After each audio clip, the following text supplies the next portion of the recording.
मैंने आज तक किसी के मुख से ये नहीं सुना कि कृष्ण जी की भी जन्म मृत्यु होती है। परमेश्वर कबीर जी ने कहा, ये आपके धर्म गुरुओं की गलती है, जिन्हें आज तक स्वयं ज्ञान नहीं था कि उनके सदग्रंथों में क्या लिखा है।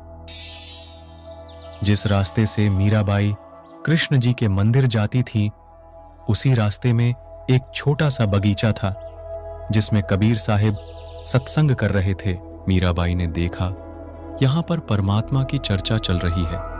परमेश्वर कबीर जी संक्षिप्त में सृष्टि रचना का ज्ञान सुनाते हुए कहते हैं, बच्चों, श्री कृष्ण जी से भी ऊपर और भी सर्वशक्तिमान परमात्मा है। जन्म और मरण तो कृष्ण जी का भी समाप्त नहीं हुआ, तो उनके पुजारियों को कैसे पूर्ण मोक्ष मिलेगा। परमेश्वर कबीर जी के मुख से ये बातें सुनकर परमात्मा के लिए भटक रही आत्मा को नई रोशनी सी मिली। सत्संग समाप्ति के पश्चात मीराबाई कबीर साहिब के पास जाती हैं और कहती हैं,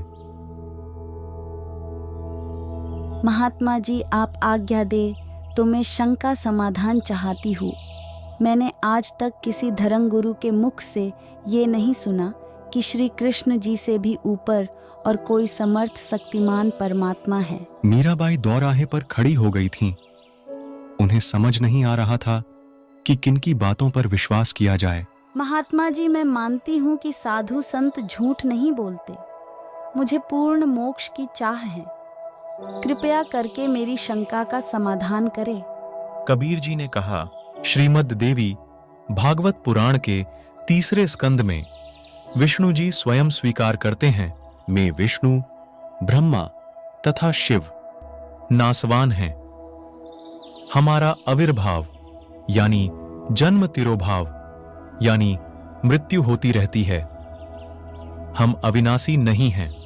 महात्मा जी, मुझे तो स्वयं कृष्ण जी दर्शन देते हैं और मैं उनसे संवाद भी करती हूँ। अच्छा, तो ठीक है, आप उन्हीं से पूछ लेना कि उनसे ऊपर भी क्या कोई परमात्मा है।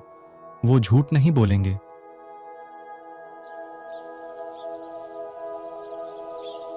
मीराबाई रात्रि के समय श्री कृष्ण जी का आवाहन करती हैं। त्रिलोकीनाथ प्रकट हुए। मीराबाई ने अपनी शंका का समाधान के लिए निवेदन किया, हे प्रभु, क्या आपसे ऊपर भी कोई परमात्मा है? परमात्मा तो है, लेकिन वो किसी को दर्शन नहीं देते। हमने खूब समाधि व साधना करके देख लिया है। मीराबाई ने कृष्ण जी से फिर प्रश्न किया कि क्या आप जीव का जन्म और मरण समाप्त कर सकते हैं? श्री कृष्ण जी ने मीराबाई से कहा कि ये तो असंभव है। जीव की जितनी अवधि होती है वह उतना ही जीता है, उससे ज्यादा एक श्वास भी वह नहीं ले सकता। मीराबाई को याद आया कि बगीचे में मिले संत जी ने उन्हें बताया था कि श्री कृष्ण जी से भी ऊपर भी एक और परमात्मा है। साथ ही उन्होंने ये भी कहा था कि मेरे पास वो मंत्र हैं जिनके जाप से जीव की आयु भी बढ़ सकती है। मीराबाई ने कृष्ण जी को बताया कि उन्हें बगीचे में एक साधु मिले थे और उन्होंने बताया था कि उनके पास ऐसे मंत्र हैं जिनके जाप से साधक सदा के लिए जन्म मरण से मुक्त हो जाता है। मुझे जितना ज्ञान था मैंने आपको बता दिया। आप उन संत की शरण में जाकर अपना कल्याण कराइए।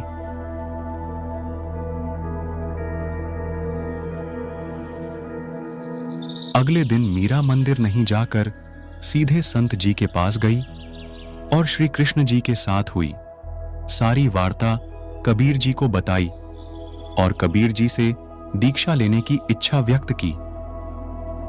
संत जी, मैं तो परमात्मा प्राप्ति के लिए निकली हूँ। मुझे तो पूर्ण मोक्ष की चाह है।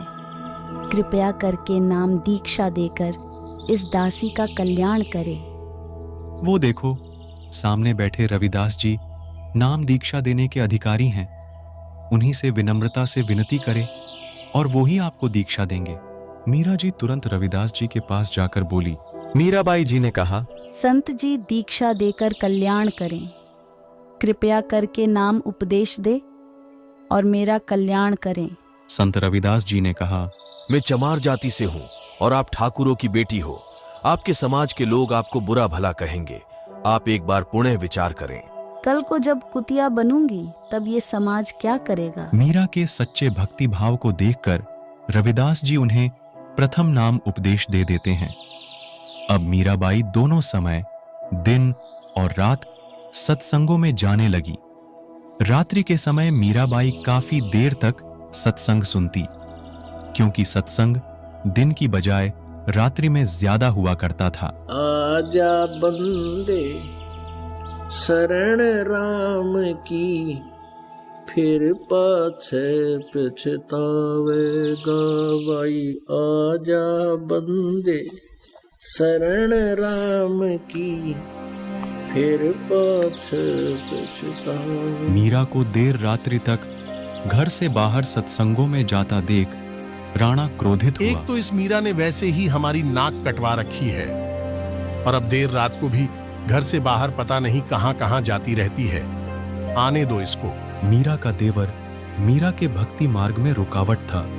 एक तो तुमने पूरे ठाकुर समाज में हमारी नाक कटवा रखी है, हमारी कहीं इज्जत नहीं रह गई है। सभी लोग ना जाने क्या क्या बातें बनाते हैं। तुम इतनी रात्रि को उन संतों के पास क्या करने जाती हो? यदि कोई व्यक्ति मनुष्य जीवन में भक्ति नहीं करता है तो जब वह 84 लाख योनियों में जन्म लेता है, निवस्त्र होकर गलियों में घूमता फिरता है, तब उसकी इज्जत कहाँ रह जाएगी? मीराबाई की इन बातों को सुनकर राणा और भी क्रोधित हो जाता है और उसे समझाने के लिए उनकी माता को भेजता है। लेकिन मीराबाई जी ने तब भी सत्संग में जाना बंद नहीं किया। कुछ वर्षों के पश्चात देवर के अत्याचारों से दुखी होकर मीराबाई वृंदावन जाकर रहने लगी। वृंदावन में मीराबाई को कबीर परमात्मा एक साधु के रूप में मिले और उन्हें बताया कि अभी तो आगे की पढ़ाई शेष है, यानी कि प्रथम नाम के उपदेश से मोक्ष नहीं होगा। कबीर परमात्मा ने मीराबाई को सतनाम दिया। फिर मीराबाई को कबीर परमात्मा ने वही रूप दिखाया जिसमें वह रविदास जी के साथ उन्हें मिले थे। दर्शकों, अब आप सोच रहे होंगे कि कबीर जी भी तो यहाँ पर जन्म लेकर आए थे, उनकी भी तो मृत्यु हुई थी, आप उनको परमात्मा कैसे सिद्ध कर सकते हो? तो इसी के लिए देखिए हमारी आगे की वीडियो।